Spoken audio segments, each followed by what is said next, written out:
निशा फातिमा, स्वागत है आपका हेल्थ केयर टुडे में। आज की इस खास रिपोर्ट में हम बात कर रहे हैं मोटापे की। मोटापा कितना खतरनाक है इस बात का किसी को अंदाजा भी नहीं। मोटापे से होने वाली बीमारियों की गिनती करें तो बस यूं समझे कि ये गिनती थमने का नाम ही नहीं लेती। वही नेशनल फैमिली हेल्थ सर्वे की रिपोर्ट कहती है कि भारत में लगभग 39.3% भारतीय मोटापे की चपेट में है। ध्यान रहे, ये आंकड़ा पिछले 10 सालों में 2 गुना हो गया है और आपका वजन भी। आइए देखते हैं ये खास रिपोर्ट। मोटापे की इस बीमारी को ओबीज कहा जाता है। जब किसी भी व्यक्ति का वजन जरूरत से ज्यादा बढ़ जाता है तो वह ओबीज नामक बीमारी का शिकार होने लगता है।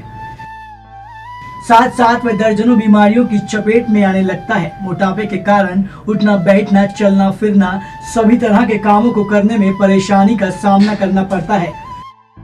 वहीं मोटापे से बीमारी के जकड़े जाने पर आम जिंदगी जीना भी मुश्किल हो जाता है। अभी नेशनल फैमिली हेल्थ सर्वे में सामने आया है कि 39.3% इंडियंस ओवरवेट है, जिसके कारण डायबिटीज़ और हाइपरटेंशन के मरीजों की संख्या दिन पर दिन बढ़ती जा रही है। आखिर क्या है ओवरवेट या ओबीज के कारण? देखिए, सब कारण जानने से पहले हम लोग ये बताना पसंद करेंगे कि ओबेसिटी है क्या। देखिए, अगर किसी भी आदमी का BMI अगर 25 से कम है तो हम उसको नॉर्मल कहते हैं। अगर BMI 25 से 30 के बीच है तो उसको ओवरवेट में कैटेगरी में लिया जाता है, और अगर BMI मोर देन 30 है तो उसको हम ओबीज मानते हैं। जहाँ तक ओबेसिटी के कारणों का सवाल है तो उसमें जो सबसे इम्पोर्टेंट कारण है चाइल्डहुड ओबेसिटी होती है, जो बचपन से ही स्टार्ट हो जाती है।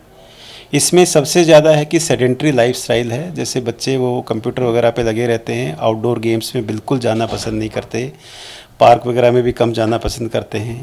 तो सबसे जो महत्वपूर्ण कारण एक तो ये है। दूसरा कारण ये है कि ओबेसिटी उन लोगों को ज़्यादा होती है जो फास्ट फूड खाते हैं, पिज़्ज़ा वगैरह खाते हैं, बहुत ज़्यादा जो ऑयली फूड खाते हैं। ओबीज नामक यह बीमारी भारत में बहुत तेजी से फैल रही है, जिसकी बड़ी वजह है फास्ट फूड।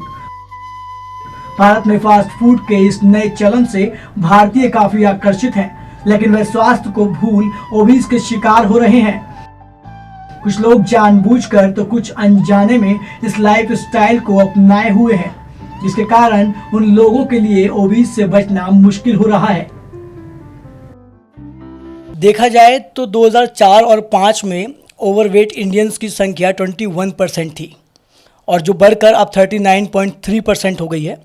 इस बढ़ती संख्या को आखिर कैसे कंट्रोल किया जाए? तो उसके कंट्रोल, जो उसके कारण है उसी का निवारण ही उसका एक कंट्रोल होगा, जिसमें सबसे ज़रूरी है कि हम बच्चों को शुरू से ये एजुकेशन करें कि फ़ास्ट फूड वगैरह पे ना जाएं।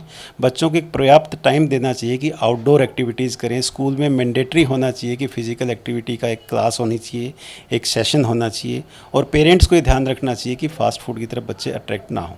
डॉक्टर साहब, मैं पूछना चाहूँगा, जो ओवरवेट या ओबीज हैं उन्हें किन किन बीमारियों या परेशानियों का सामना करना पड़ सकता है, और क्या कोई ऐसा पैमाना तय है कि इतनी कैलोरीज लेने पर वो ओबीज या ओवरवेट होने से बच सकते हैं?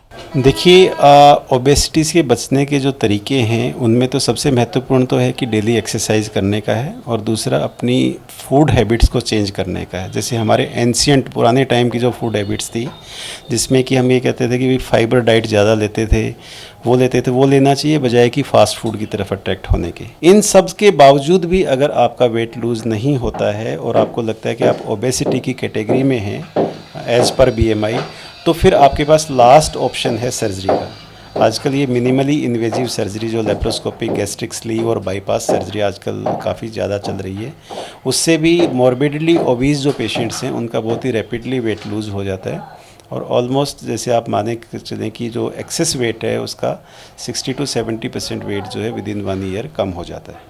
तो ये काफ़ी फ़ायदेमंद है अगर ये और बाकी मीन से आपका वेट लूज़ नहीं हो रहा है तो ये थी बात मोटापे की। आप सभी लोगों से गुजारिश है कि अपने बच्चों को फास्ट फूड से दूर रखें और इस बीमारी से बचे रहे, जिससे आप और देश स्वस्थ रहे। द हेल्थ केयर टुडे की इस खास रिपोर्ट में आज के लिए इतना ही। हेल्थ से जुड़ी तमाम खबरों पर नजर बनाए रखने के लिए सब्सक्राइब करें हेल्थ केयर टुडे, और मेरे जैसे फिट रहने के लिए फास्ट फूड को कहे अलविदा।